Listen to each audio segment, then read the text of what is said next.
Et c'est aussi ça la France, ces Français qui changent de région. On en parle avec notre invité Jean-Luc Richard. Bonjour à vous. Bienvenue sur Sud Radio. Je rappelle que vous êtes démographe. Les Français qui quittent certaines zones pour se rendre sur le littoral, c'est une image d'Épinal qui est toujours d'actualité.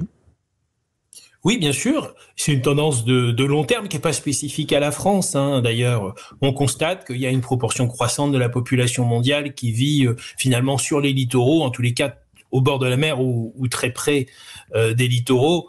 Et bien avant, finalement, on a déjà construit des villes généralement sur des cours d'eau. Donc, c'est vraiment une tradition ancienne des populations humaines que d'aller vers les endroits où il y a de l'eau, même si c'est pas forcément la même eau. Historiquement, ça a été plutôt les fleuves. Maintenant, c'est plutôt les littoraux maritimes. Voilà, exactement. Quels sont les départements qui accueillent le plus de nouveaux arrivants ? Actuellement, c'est clairement la façade atlantique qui connaît un boom et un essor démographique sur tout le littoral qui va, on va dire, de Hendaye à Brest finalement. On peut dire qu'il y a juste le littoral de la Manche qui se caractérise par une croissance démographique moins forte. Et comment ça s'explique ?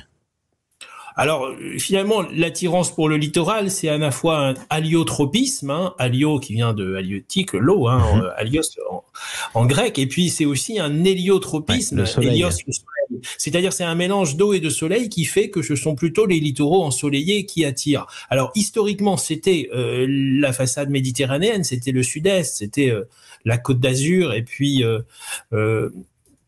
le côté plus ouest, du côté de Montpellier, de Sète, etc.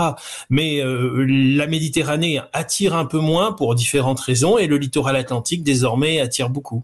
Effectivement. Alors parlons maintenant de ces pratiques qui ont un petit peu changé depuis l'épisode du coronavirus. Est-ce qu'on peut mesurer des nouveaux mouvements qu'on n'observait pas avant 2019 et 2020 ? Alors, c'est incontestable qu'il y a eu une croissance de la demande en logement sur le littoral atlantique. Ouais. Alors, bien sûr, il y a les zones très connues qui vont de Biarritz, Hendaye jusqu'à Vannes, on va dire, avec d'ailleurs une augmentation du prix moyen des pavillons qui est très forte, de 39 à 50%. Mais même une ville comme Brest a vu son prix immobilier augmenter très significativement.